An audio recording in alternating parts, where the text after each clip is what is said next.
Bienvenidos a Decoding You. Yo soy Tita Tuñón Centella y el contenido de hoy se lo quiero dedicar en especial a la memoria de mi tía Aida. Aida Molina de Centella. Excepcional. Un personaje, un carácter único, resiliente. Y muy a pesar de que yo dije que me iba a tomar un tiempo para procesar todo esto, uno de ustedes me pidió que yo analizara al diputado Jairo Salazar por todo esto que estaba pasando en la asamblea. Y dije, sencillamente no estoy para esto, pero luego recordé a mi tía, una mujer con un poder de resiliencia tremendo. Y después de procesarlo dije, voy a hacerlo, porque ella a mí me hubiera dicho, ya me lloraste, ¿ok? Ahora te pones un alfiler en la nalga y le das, porque es un compromiso que adquiriste. Tú lo dijiste, tú lo cumples. Y la mejor forma de enseñar es con el ejemplo. Así que por eso estoy aquí y salud con café por mi tía en el cielo, que desde allá arriba nos bendice a todos.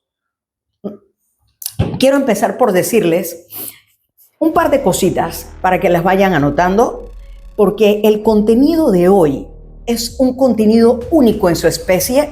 Viene con una información muy fresca que acabo de obtener de mi más reciente certificación en el NCI, el Neurocognitive Intelligence University, dirigido por Chase Hughes, un exmilitar con 20 años de trayectoria, que es el fundador de la universidad. Él también es egresado de Harvard y el creador de esta tabla del comportamiento, The Behavioral Table of Elements es, digamos que lo mismo que uno ve en las clases de química, pero aplicado al comportamiento.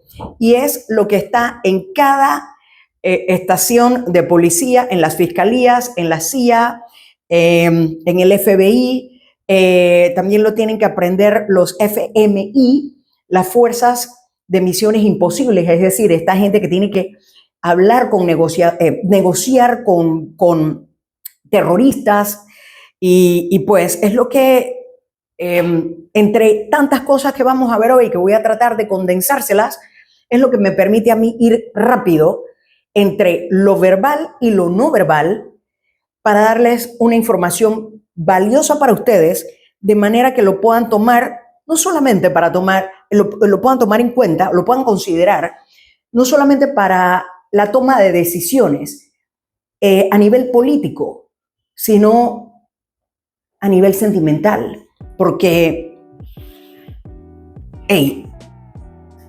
cuando una persona te traiciona, ha utilizado la moneda de cambio más valiosa que existe, la confianza. Y de hecho, en el billete de A1 de los Estados Unidos dice, In God we trust. Uno confía en Dios, pero también uno tiene que poner la confianza en la gente que nos rodea a nosotros. Y cuando no sabemos leer bien eso, tenemos mucho que perder. Empiezo por lo primero. Los trastornos de personalidad antisocial son un problema de salud pública y las cosas se llaman por su nombre. Ya es hora de que nosotros empecemos a llamar las cosas por su nombre, y aquí tengo mis notas que las voy a empezar a leer. Es por eso que voy a desviar la mirada solamente para que sepan mis notas. Miren, estas personas están entre nosotros. Dentro de ese grupo de gente están los narcisistas, que es un término que se puso muy de moda y que la gente lo usaba sencillamente para describir a gente pendeja que son muy egoístas o malcriados o demasiado infantiles, es decir, cuerpo de piñatas en mentes de cumpleaños.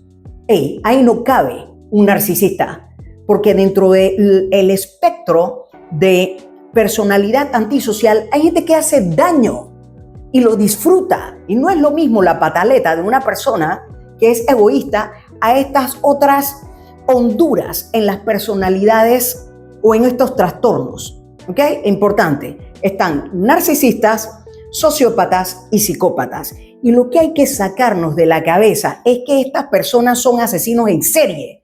En efecto, los hay. Pero bien dice uno de mis favoritos en esto, el señor Joe Navarro, que fue exagente. Él es exagente del FBI, hoy día autor, gran lector verbal y no verbal, decodificador de esta ciencia. Él lo que siempre dice es, tenemos que cuidarnos porque no todos los psicópatas y los sociópatas tienen las manos llenas de sangre. Anota eso. Voy a hablar con cifras. Según Robert Hare, que es un psiquiatra, que fue el primero, o uno de los primeros, de los más connotados, que empezó a estudiar esto e hizo un libro muy bueno, buenísimo. Él indica que el 1% de la población mundial está dentro de ese espectro. Eso quiere decir que a nosotros nos va a tocar por forfeit lidiar con una de esa gente. Nos va a tocar. Y la prevalencia sugiere que hasta el 5% de la población, con variaciones según el contexto. Es decir, eso va a depender de la población en que se encuentren. Es decir, si hay una población como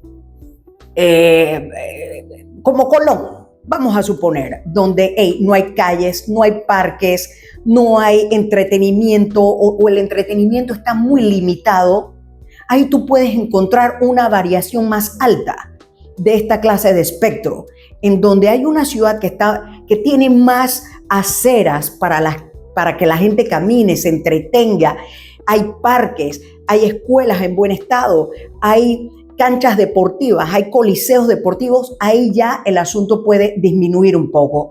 Importante que tomes eso en cuenta. Estas personas son nuestros padres, nuestras madres, nuestras hermanas, nuestras parejas, son personas que están al lado de nosotros en nuestras oficinas, son gente que se sientan al lado de nosotros en los salones de clase. Y quiero hacer el énfasis en esto de que son nuestras parejas, porque me gustaría que el conocimiento que van a obtener hoy sea tomado en cuenta precisamente para eso, porque eso duele. Entonces, son gente que hacen daño y lo disfrutan. No son monstruos. Eso es importante que lo tomemos en cuenta. Bueno, yo, gracias a Dios, pues en mi familia tuve un entorno bastante saludable y pues de eso no tengo, pero sí están entre nosotros y no son monstruos. Escucha esta anotación. El grado más alto de la psicopatía es la agresividad oculta. Y quiero que marques esa palabra, agresividad oculta. ¿Ok? Y es por eso que existe el término psicópatas adaptados. Y de eso te quiero venir a hablar hoy. Esas son la clase de gente que no son asesinos en serie como Ted Bundy, como Pablo Escobar, como Luis Alfredo Garavito. Y te comento que estas tres personas tenían sentimientos, porque Ted Bundy estaba casado y era un asesino en serie. Adoraba a su hija, era sumamente cariñoso con su hija. Oye, Pablo Escobar, que para mí también era un asesino en serie, ese tipo, la debilidad de él era su familia. Lo agarraron precisamente y lo acribillaron por ir a tener un encuentro con su hijo, que tenía rato de no verlo. Solamente por ir a abrazar a su familia, estando él prófugo. Así que no son monstruos. Y el otro que tengo aquí, Luis Alfredo Garavito, murió hace poco. El monstruo de Colombia. Un tipo que tú lo veías por ahí y no te decía nada, pero nada. se llevó entre sus manos a más de 200 niños. Y eso, según las cifras, porque puede haber subregistros del daño que este hombre causó, el dolor y cómo lo hizo. Entonces, él tenía una novia. Sí, la novia nunca se lo sospechó y también tenía un gato que adoraba mucho. Y estando en la cárcel, tenía otro gatito al que cuidaba bastante. O sea, no confundamos con que son gente que te ve y te va a salir como Jack el Destripador a darte el machete por la espalda. No es así. Es por eso que quiero que tomes esta clase como la segunda parte de la que primero di, analizando a la señora Anabela Najem. En esa clase, que está en mi cuenta de Instagram y que estoy colocando acá para que la busques, yo hago referencia a lo que uno tiene que hacer para entender a quién tiene por delante, detrás de la máscara. En este mundo que nosotros estamos viviendo, de tanta pantalla y de tanta máscara, de que se pretende decirnos una cosa, pero vemos y sentimos otra, lo interesante sería que tú pudieras decir, oye, ven acá, qué rico fue conversar con esta persona que es tan igual a como ella es en las redes sociales. La conocí en persona y qué rico se siente. Si tú sientes serenidad después de hablar con esa persona, tú puedes tener una seguridad un poquito más alta de que esta persona es sana. Y puedes desarrollar una relación a largo plazo. Es un buen indicador porque hay serenidad. Y lo otro más importante, quiero recalcarlo, es la misma persona en redes sociales que la que te encuentras en persona. A mí, la verdad es que para mí, y acá es una red flag, es una alarma de que digan, ay, pero es que él no es igual en persona a cómo se manifiesta en redes sociales, es otra persona, te va a caer mejor. Yo ahí me pauso. En serio que yo ahí me pauso y pongo una pausa.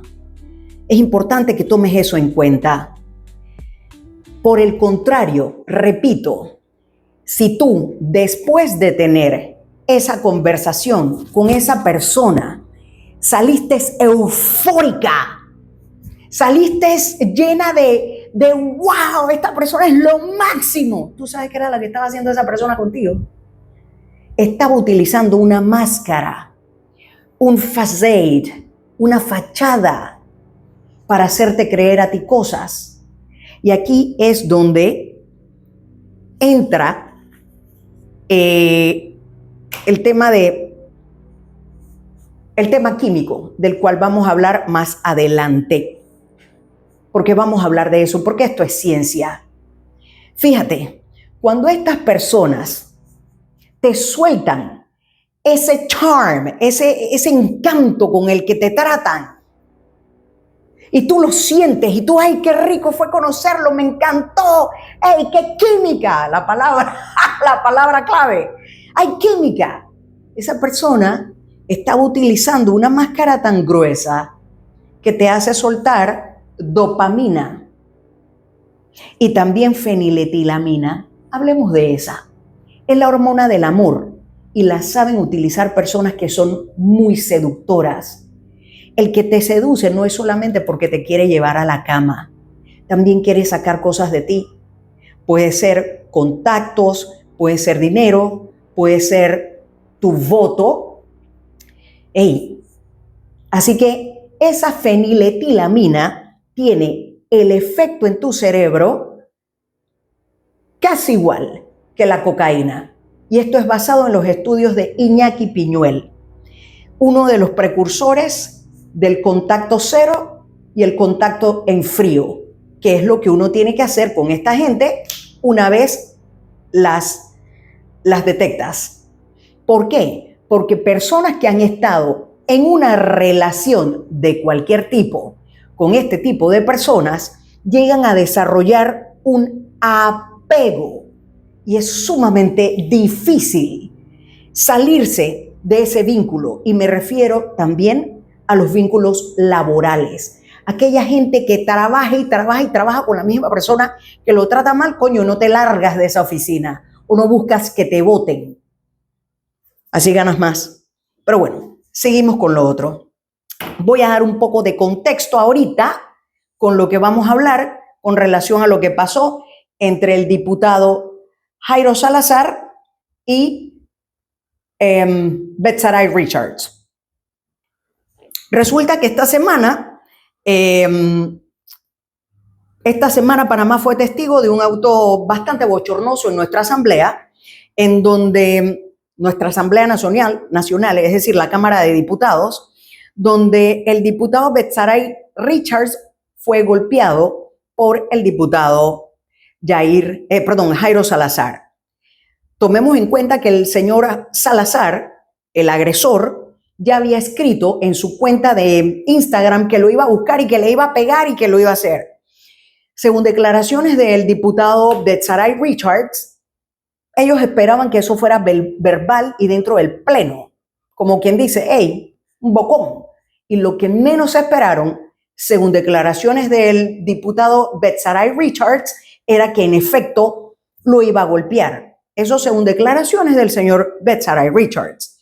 Lo que hizo el señor Richards fue interponer una denuncia contra el diputado Jairo Salazar, a lo que en el entretanto el diputado Salazar se disculpó con la población, pero nunca con el diputado Richards. Eso es llamativo.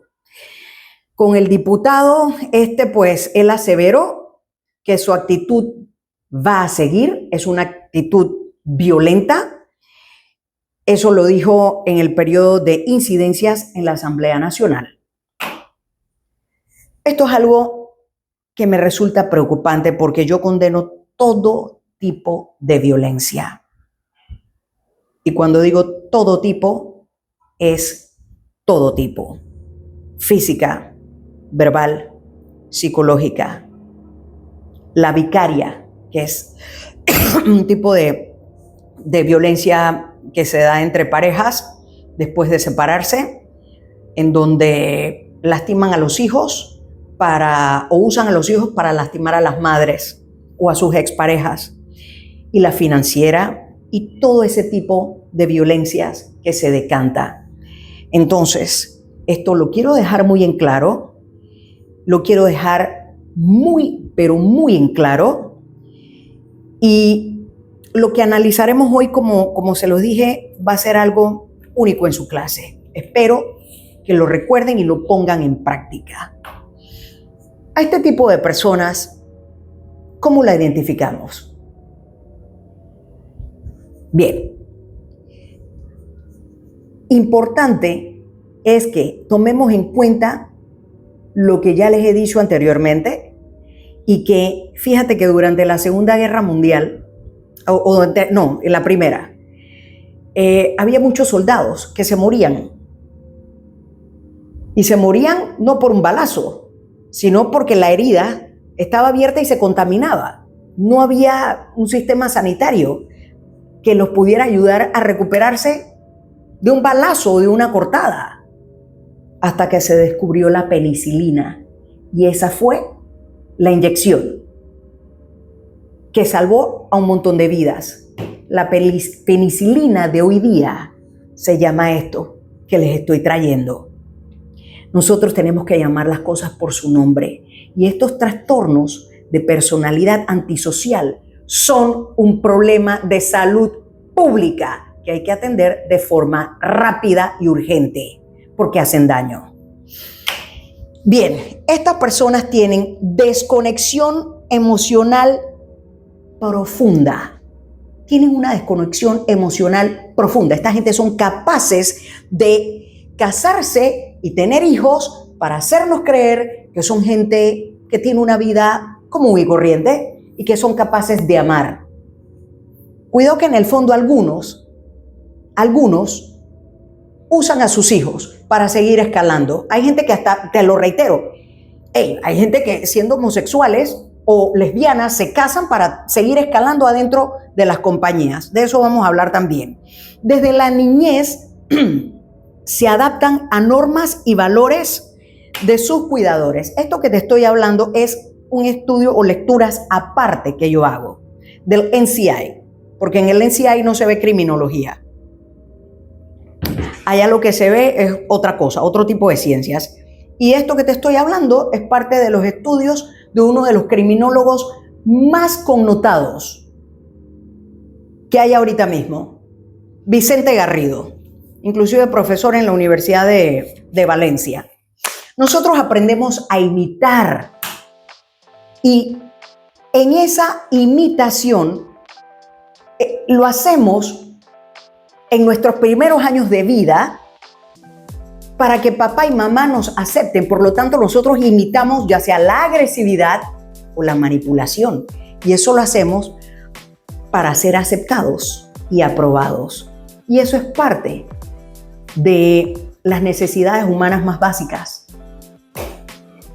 El significado, lo que nosotros significamos, la adaptación, la aprobación, la inteligencia, la lástima y el poder junto con la fuerza.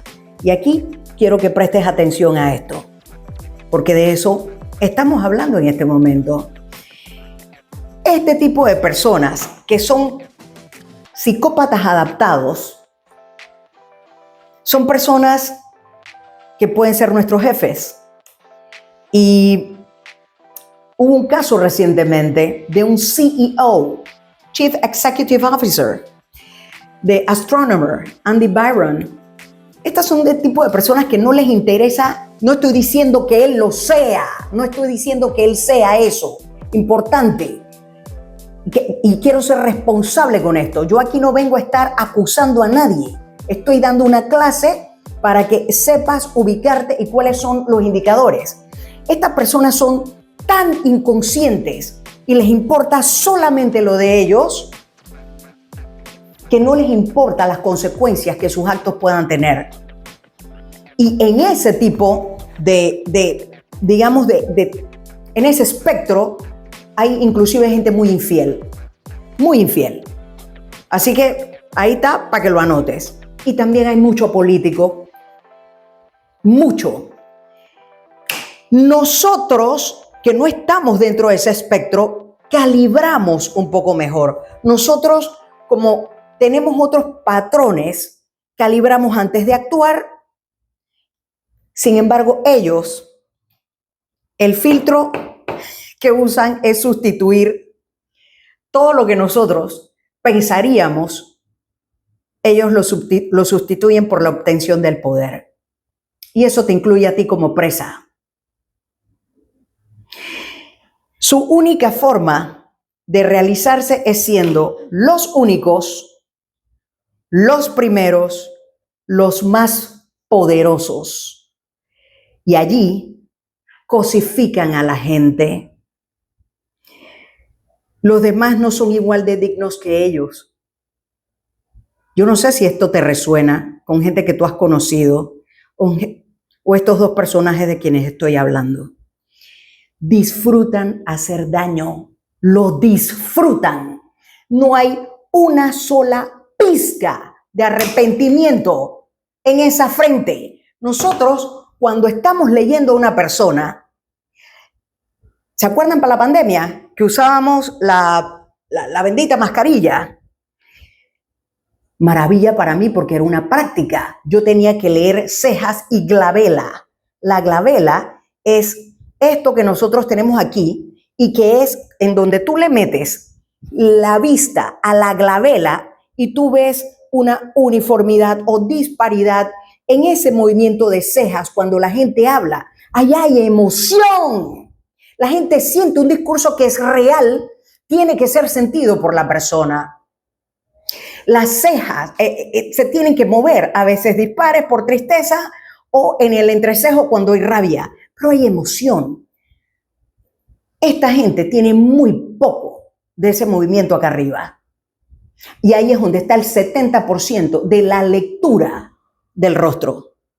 Gente, anoten porque esto a mí me ha ayudado a ver reacciones o a no verlas cuando debo verlas. Y eso ya es un indicador serio.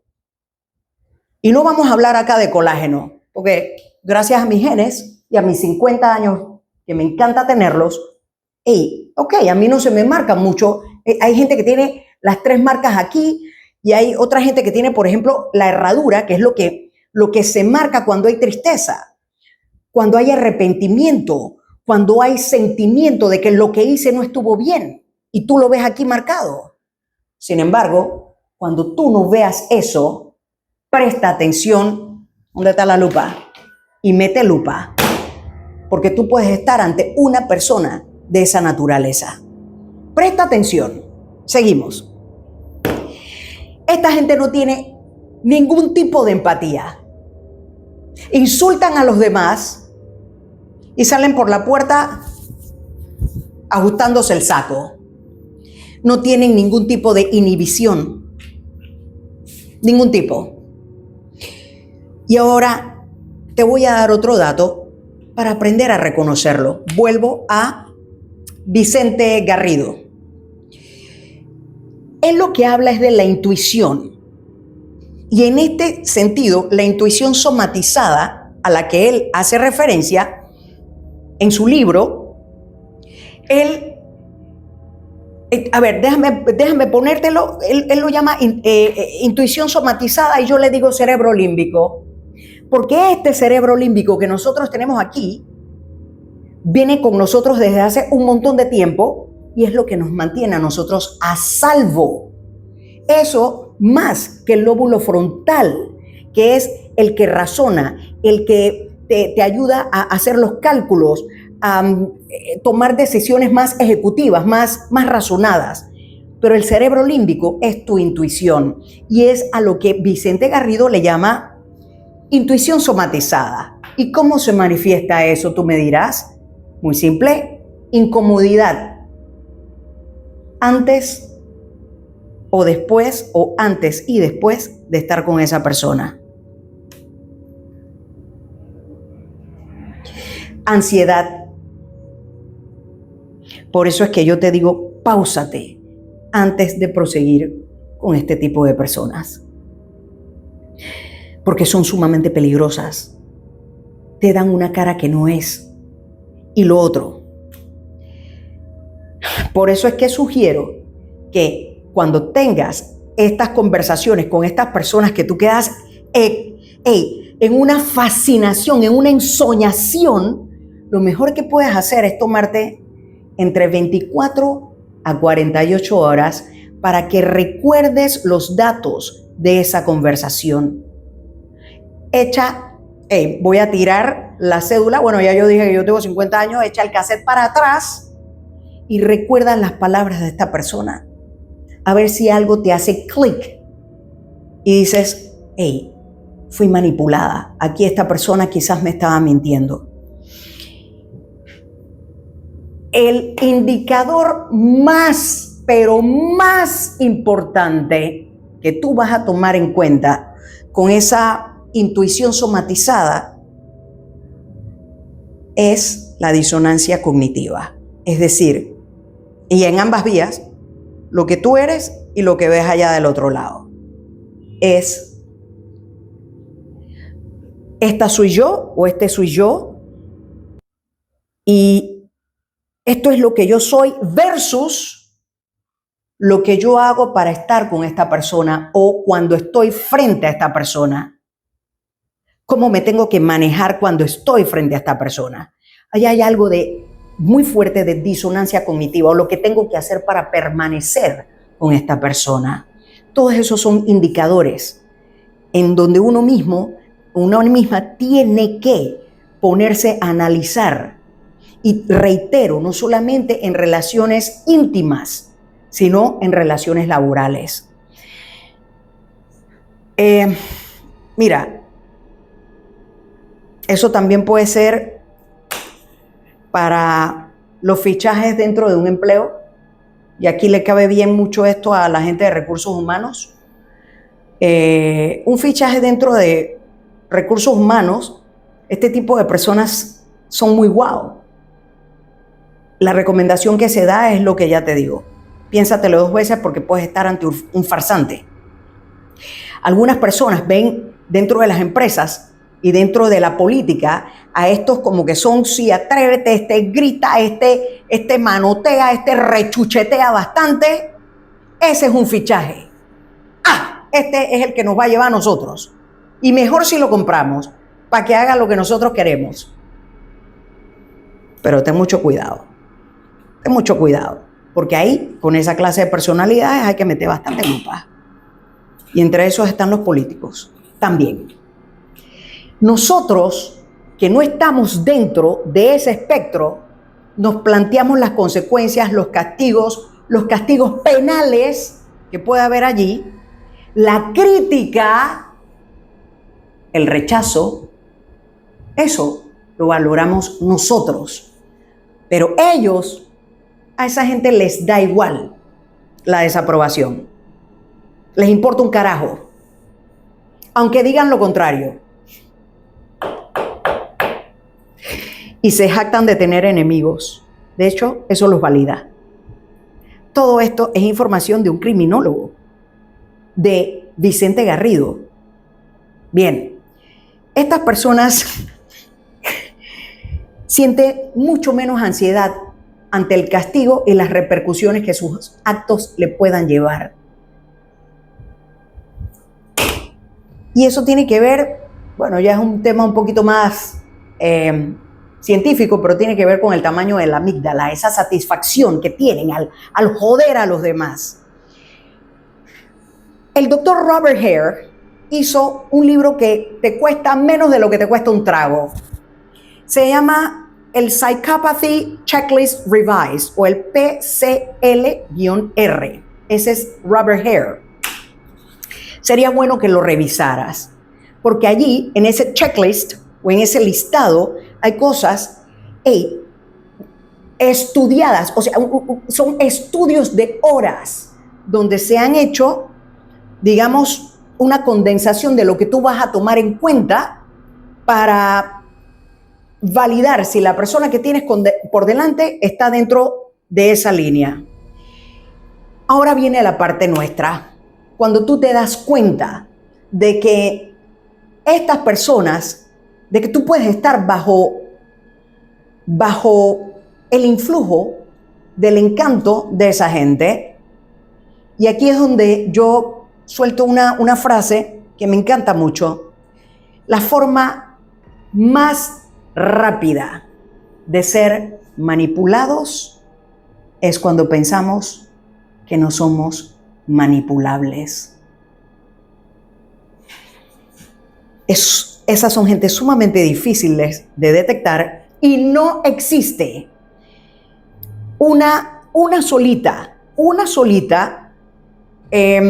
microexpresión facial o digamos un indicador que nos diga a nosotros esta persona es un narcisista o es un sociópata o es un psicópata. Es un conjunto de cosas, es un conjunto de acciones.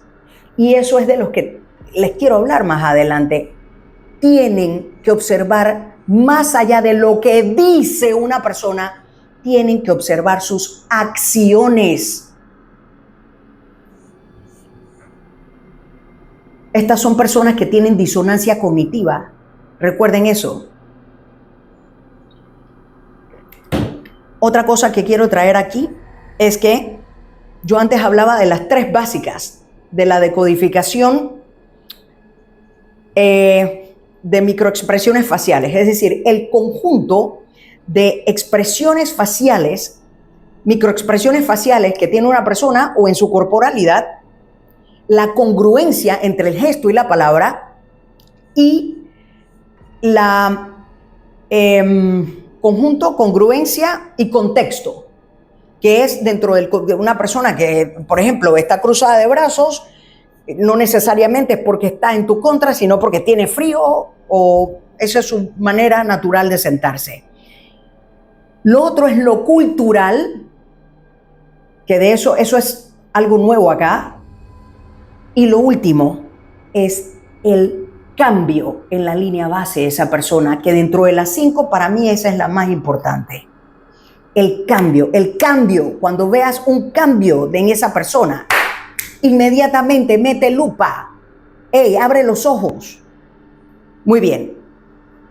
En esta fase o proceso de supervivencia, muchos no aceptan que a pesar de que estás viendo los indicadores de manipulación, de extorsión, en fin, todo lo que hace esta gente, es más fácil cerrar los ojos y decir, ¿va a cambiar o aquí me quedo?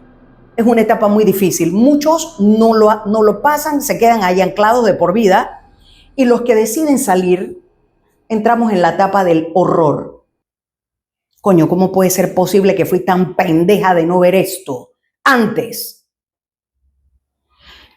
Es una etapa de dolor porque hay muchas revelaciones. Y aquí es donde te pido que te pauses. Trata de recordar aquella gente, aquel sentimiento que te ocasionó aquella gente cuando tú descubriste que te mentía, que te era infiel, que, en fin. Y aquel político también que te prometió una cosa y luego lo viste haciendo otras. En este sentido, nos dice Vicente Garrido que nosotros no tenemos la culpa para nada de haber caído en esas garras, porque son gente sumamente difíciles de identificar, pero en lo que sí somos responsables es de salir de allí. Sal de allí en cuanto puedas. Te dominan, y te dominan porque expanden la miseria humana. Y este es uno de los términos y una de las frases que más me gusta. Y lo disfrutan cuando lo hacen. Humillan, invalidan, insultan de una forma elevada, como si uno no fuera capaz de entender lo que dicen. Buscan reacciones en los demás para luego hacer que los demás digan, no, pero si los locos están allá, yo no. Difaman y satanizan. Tiran violencia psicológica por borbotones. Son violentos psicológicamente. Es por eso que en esa etapa del horror, que es la etapa de las revelaciones, hay gente que se queda sorprendida de que tu mejor amigo sea un golpeador de su esposa. Por ejemplo, son irrespetuosos y son trepadores. Esta gente afecta la alegría de vivir. Te dejan sin aceras, sin hospitales, sin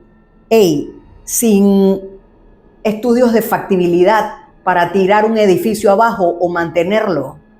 Son personas que te dejan sin agua, sin educación, sin esperanzas, pero sí adentro de una cárcel, porque al no tener todo esto puedes cometer crímenes. Y hablamos de ese 5% dependiendo del contexto. Y lo peor que le puede pasar a esa gente es quedar bien expuestos. Y aquí yo quiero hacer una aclaración interesante. La estadística es más alta en hombres que en mujeres. 7 de 10, porque el hombre es más violento. La mujer es más sutil. La mujer manipula, son sensuales, no usa la violencia la mujer. La mujer no usa la violencia, pero manipula bastante. Y es por eso que tú ves que hay muchas mujeres metidas, por ejemplo, en casos de estafa. Una de las más grandes manipuladoras que ha tenido la historia, que es este caso de la espía. Ahí te la voy a poner, ahorita se me olvida su nombre. Y los hombres en este sentido reportan muy poquito, muy poquitito, por no verse. Mata Hari era la espía, sensualísima para su época, durante la Primera Guerra Mundial. Entonces, los hombres reportan muy poco y es por eso que se dice que los hombres son más tienen más incidencia sobre estas cosas.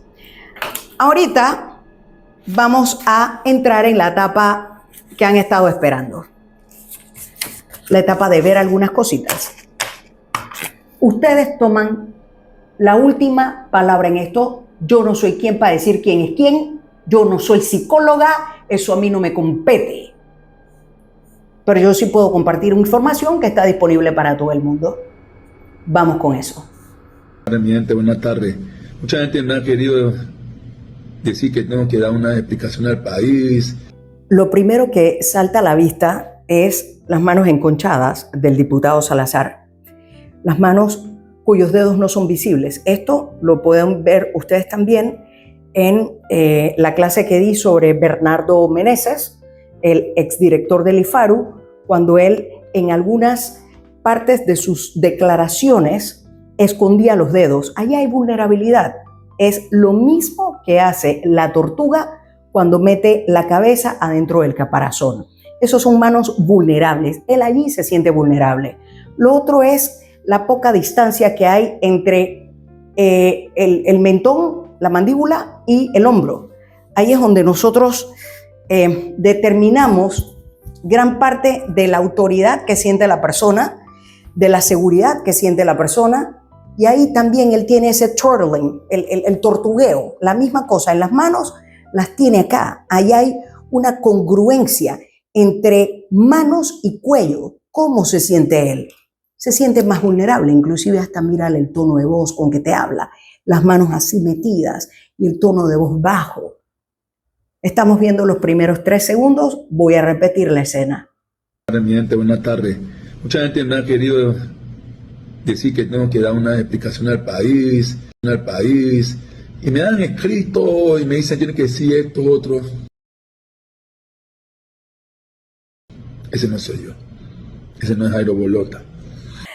Bien, le ves la marcación de la glabela aquí en el centro y obviamente pues las arrugas acá marcadas en la frente. Eso es énfasis. Cuando uno habla, asimismo como cuando uno escribe, nosotros tenemos signos de puntuación, de interrogación y de admiración, también los tenemos en el rostro. Y eso se ve de manifiesto con los énfasis que nosotros le metemos, no solamente al rostro cuando hablamos, con las cejas, para meter énfasis, con concentración cuando decimos algo, sino además en el tono de voz cuando lo elevamos o cuando lo bajamos. Y eso es lo que estoy viendo allí.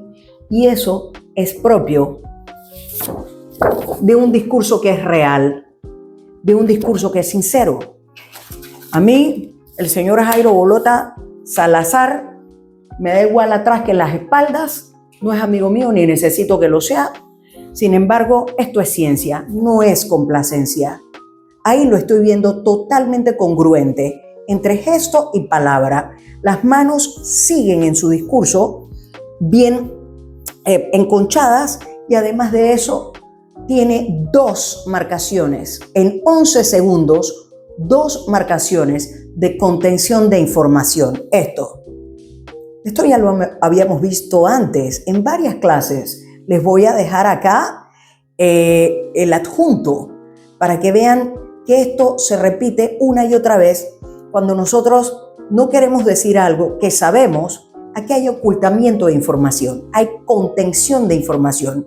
¿Qué sabe él que no quiere decir?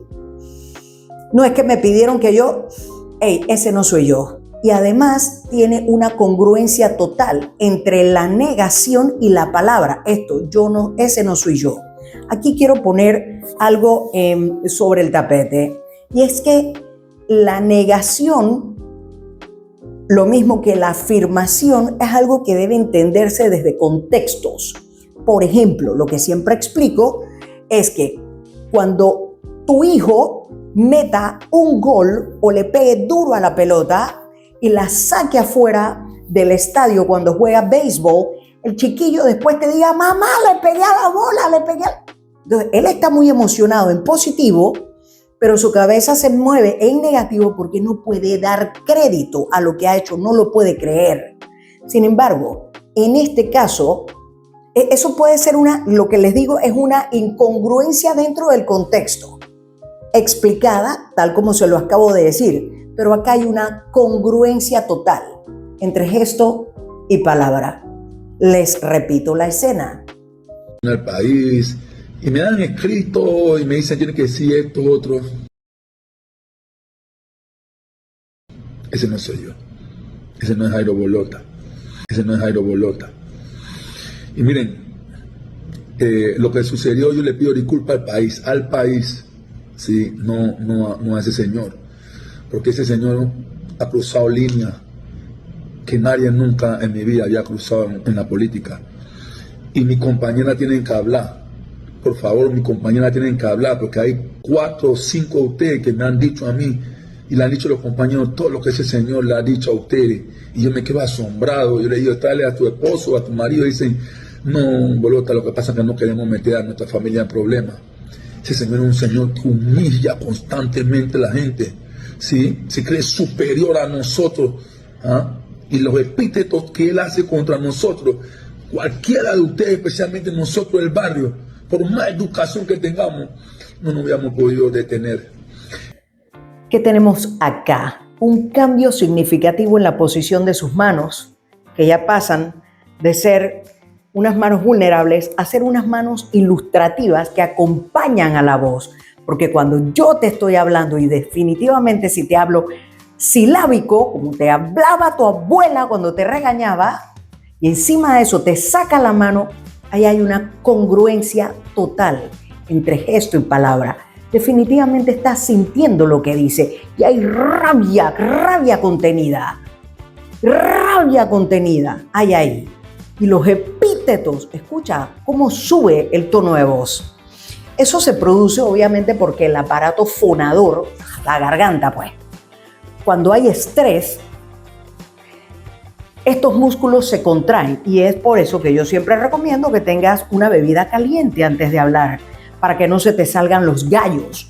Obviamente aquí no hay un gallo, no hay una subida de tono de voz así, pero hay un tono de voz que sube, porque hay rabia. Y eso sucede porque viene acompañando la emoción de rabia contenida. Y lo más llamativo acá es la verbalización de una declaración aquí. Hay 2 declaraciones. La primera, ese señor pasó la línea, y la segunda, mis compañeras tienen que hablar. Esa era la información que yo veía contenida acá. Ese no soy yo. ¿Quién sabe qué le estaban pidiendo? A las finales, ese no soy yo. Y luego nos sale con que tiene 4 o 5 compañeras que deben hablar. Esa declaración es sumamente llamativa y seria. Señor Salazar, yo le invitaría a que si usted tiene una información de esa magnitud, lo correcto sería que lo denunciara ante las leyes. No sé, es mi forma de pensar, porque a los puños las cosas no se resuelven. Y yo también vengo del barrio, pero eso no es el manejo. Muchos venimos del barrio y sabemos que eso no es el manejo. Uno tiene que aprender a controlar sus emociones por más que provoque. Ya, listo, seguimos. Le voy a repetir la escena. Ese no es Jairo Bolota. Y miren, lo que sucedió, yo le pido disculpas al país, ¿sí? No a ese señor, porque ese señor ha cruzado líneas que nadie nunca en mi vida había cruzado en la política. Y mi compañera tienen que hablar, por favor, mi compañera tienen que hablar, porque hay 4 o 5 de ustedes que me han dicho a mí, y le han dicho a los compañeros todo lo que ese señor le ha dicho a ustedes, y yo me quedo asombrado. Yo le digo, tráele a tu esposo, a tu marido, y dicen, no, Bolota, lo que pasa es que no queremos meter a nuestra familia en problemas. Ese señor es un señor que humilla constantemente a la gente, ¿sí? Se cree superior a nosotros, ¿ah? Y los epítetos que él hace contra nosotros, cualquiera de ustedes, especialmente nosotros del barrio, por más educación que tengamos, no nos hubiéramos podido detener. El respeto no se impone con discursos. El respeto se construye con acciones, no con discursos bonitos. De donde yo vengo, el decirle tu madre a una persona es un símbolo, es un dicho para pelear, no para matarte como quieren hacer, de que ahora su familia está, porque a ellos les gusta ese jueguito de la televisora y ese show. Y yo no estoy para esos shows. Ese señor, repito, me llevó al límite y respondí como yo sé hacerlo. Me agredió verbalmente y físicamente él a mí. Y respondí. Y no pudo, porque la verdad no pudo pelear conmigo. Y ahora anda llorando, y anda diciendo él y su grupo tantas mentiras. Pero bueno, yo digo eso en manos de mis abogados, porque yo no voy a entrar en ese dime que te diré y este show mediático con lo cual le gusta a ellos. Sí, a mí me gustó todo tipo de show, nutribolota, unas cosas así, mis leyes, presentar mis leyes por mi pueblo. Razoné como un ser humano. Razoné como el hijo de una madre que me enseñó a defender la humildad y que nadie te esté humillando en la calle, como ese señor lo ha hecho conmigo. Bullying constantemente contra mí y mis compañeros. No busco aplauso, yo no busco excusa por este mal comportamiento. Tan mal lo que hice porque me dejé llevar y me llevó y me provocó y lo logró. Pero él fue que me agredió verbal y físicamente. Pero bueno, hoy le repito, los bullying, las burlas, la humillación, eso no se puede sostener para siempre. Yo disculpa mi gente. De corazón ustedes saben, pero a él no, a él ni muchos de ellos que piensan que son mejores que nosotros, que son superiores a nosotros, no lo son. Así que este es mi mensaje para ustedes, mi gente, de corazón, y un mensaje a mi mamá también. Bien, vamos terminando con con el diputado Jairo Salazar. Y yo veo aquí algo bastante llamativo. La tristeza de él es muy marcada. Hay una tristeza marcada. Ahí le estoy poniendo inclusive el pucherito de bebé. Eso se lo puse también a K4G cuando recibió las denuncias, presumiblemente falsas, de violencia intrafamiliar. Esto se los marqué para que lo vieran. El músculo risorio, irónicamente, es el músculo, lo que tenemos aquí, que son las comisuras, y eso es lo que produce la tristeza. O sea, que las comisuras bajen y se vea la tristeza. Entonces lo tienen marcado en 3 puntos. Y de manera simultánea, acá y aquí. Entonces eso no es una tristeza fingida. Además, observen bien el timing en que aparece el gesto. Eso también es muy importante. Lo otro es que el tono de voz de él cuando dice, hey, no era para matarte, y las manos salen inclusive del cuadro. Estos son manos en indefensión. Como cuando, hey, tu mamá te dice, tú fuiste, yo no fui. Y las manos... Eso ya lo habíamos visto antes, les voy a dejar la referencia.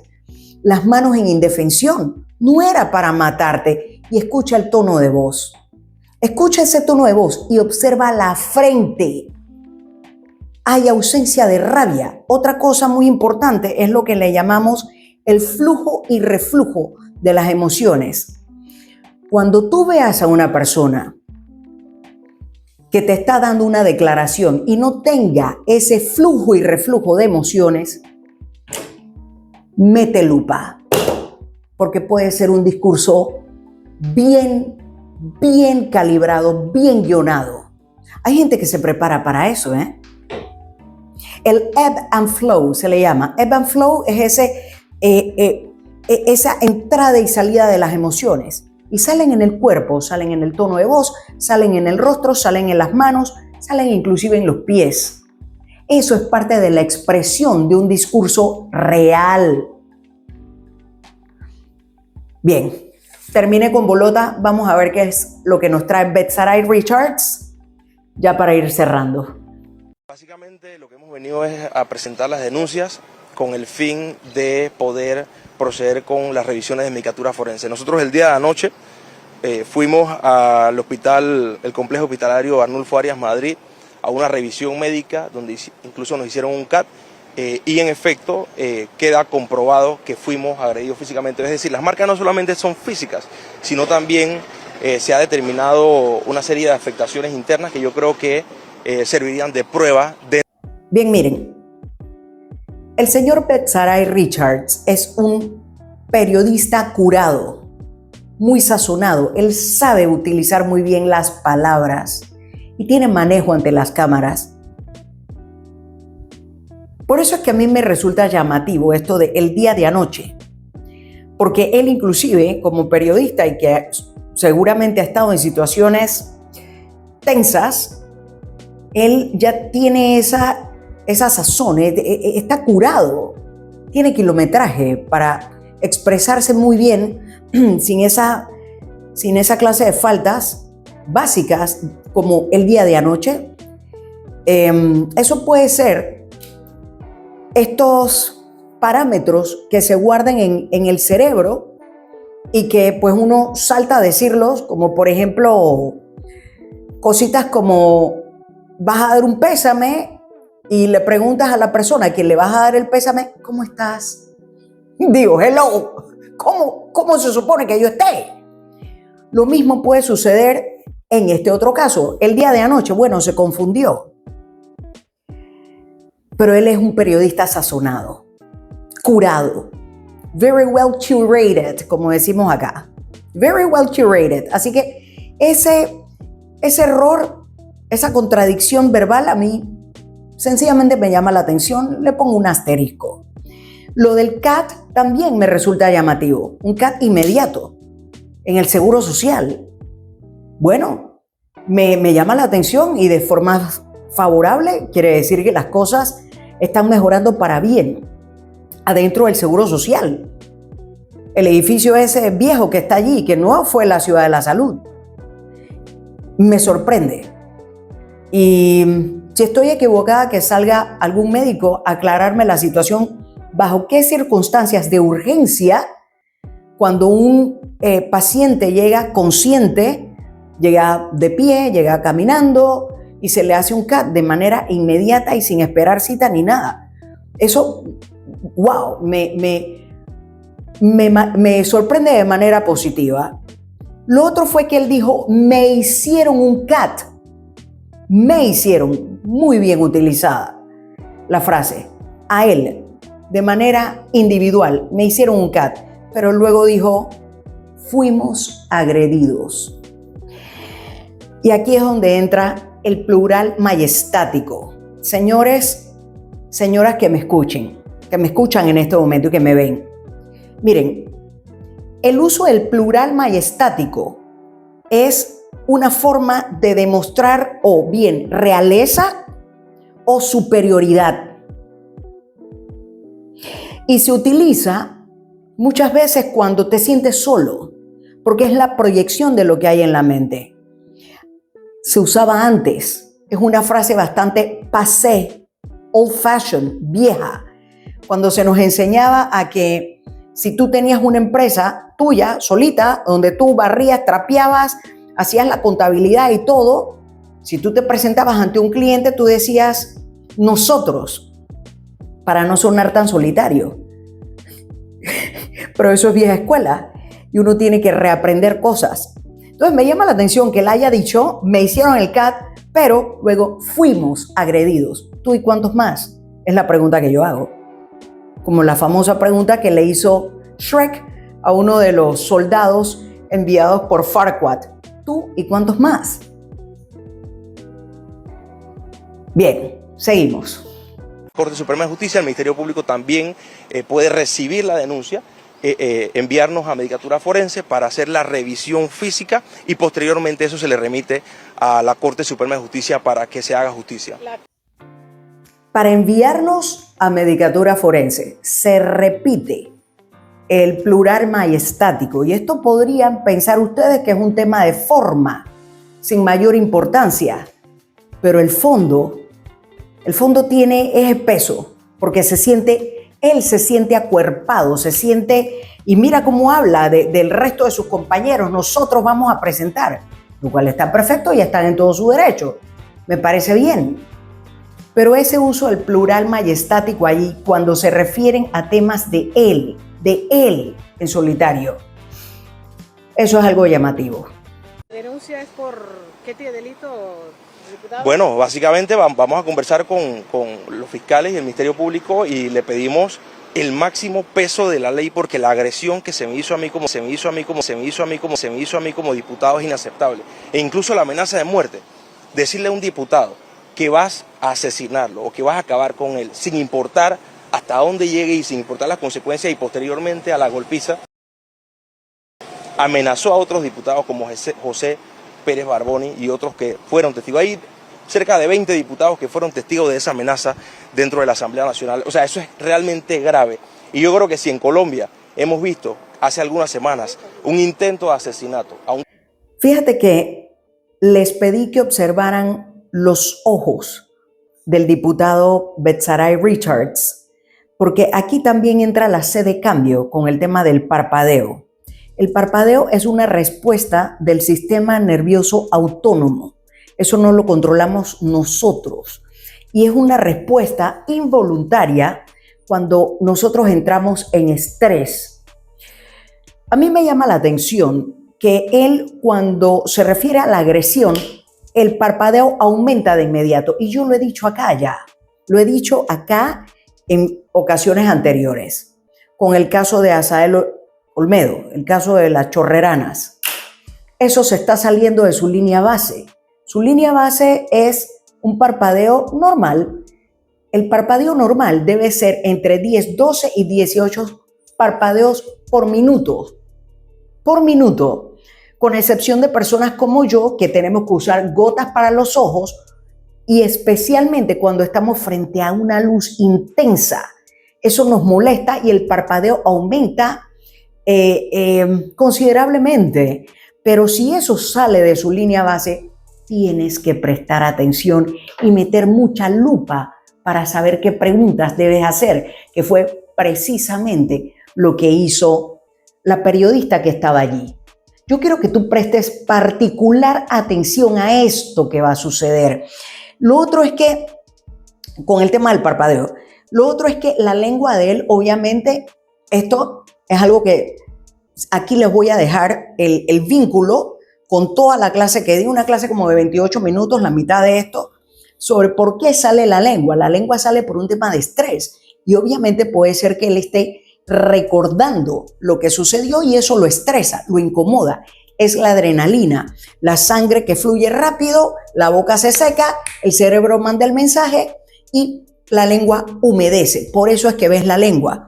Pero el tema acá son los ojos de Betsaray Richards.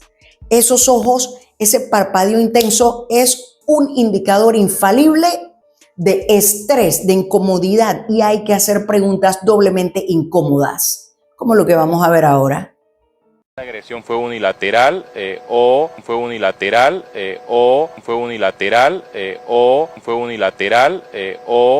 ambos intercambiaron golpes en la Asamblea Nacional.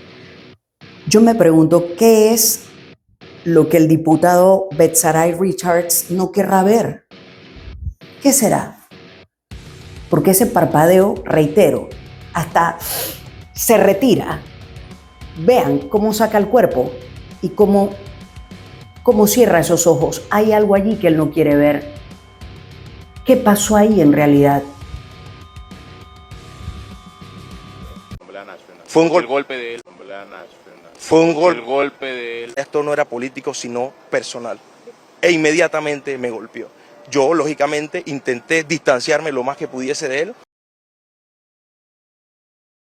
Salazar colocó en sus redes sociales que hay límites que un hombre no puede tolerar, y más cuando la agresión va dirigida a lo más sagrado que tiene un ser humano. ¿Usted se refirió a alguna persona allegada al diputado Salazar? Va dirigida a lo más sagrado que tiene un ser humano. ¿Usted se refirió a alguna persona allegada al diputado Salazar, a un familiar? Siempre me he referido a los 14 millones de dólares que se desaparecieron como por arte de magia, 14 millones de dólares. No responder una pregunta tan sencilla es, en efecto, sí, un indicador de bandera roja. Lo tengo que decir, él no respondió la pregunta. Él estaba preparado para saber qué responder en ese momento. Y se refirió a lo que todos queremos saber, los 14 millones, qué fue lo que pasó allí. Pero ¿respondió la pregunta? No. ¿Qué fue lo que pasó después? Veamos.